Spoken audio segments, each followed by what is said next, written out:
Mr. Wingit ni farmer blogger, usa ka baker, usa kaya nung magtotoo, usa kaya nung probinsyano. Tara na upang sa iyang mga plano.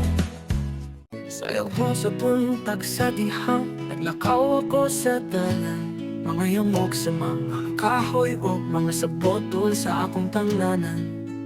Nagpahinumdum sa grasya, o walay kinutuban na gugma.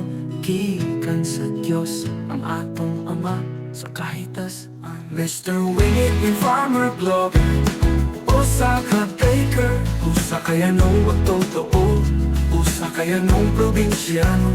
Tara na upang sa iyang mga plano, sa pagsugod sa iyang pagka-blogger. Dagang pagantos kinamaster, mga kakapoy, singot luha o kabalaka, pagka nagihalat niya sa Ginoo. Mr. Wingit ni farmer blogger, usa ka baker, usa kaya nung magtotoo, usa kaya nung probinsyano.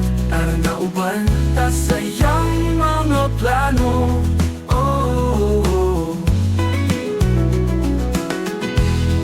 Mr. Wingit Bean, okay ang probinsyano, kapadayon sa pagmukna, isip ng content creator sa bagong panahon, bagong henerasyon.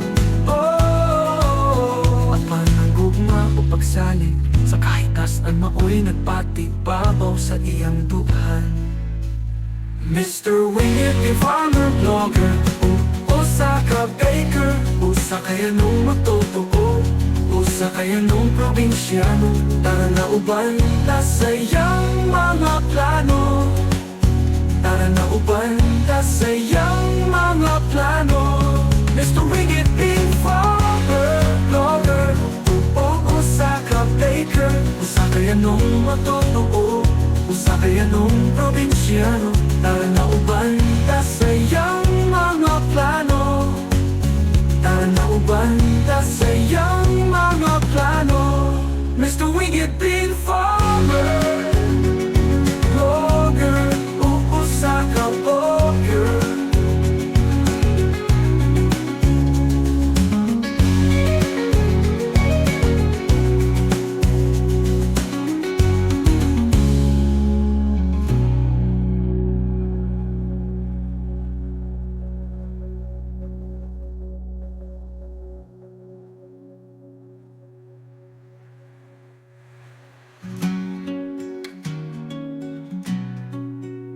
Pobre nga probinsyano, kapadayon sa pagmukna, isip content creator sa bagong panahon, bagong henerasyon.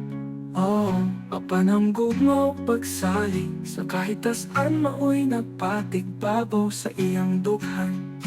Mr. Wingit ni farmer blogger, usa ka baker, usa kaya nung magtotoo, usa kaya nung probinsyano. Tara na uban ta sa iyang mga plano, tara na uban ta sa iyang mga plano, tara na uban ta sa iyang mga plano.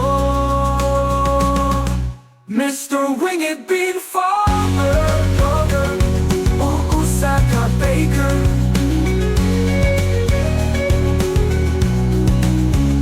Mr. Wingit Bean farmer blogger, usa ka baker, usa kaya nung magtotoo, usa kaya nung probinsyano. Tara na uban ta sa iyang mga plano, tara na uban ta sa iyang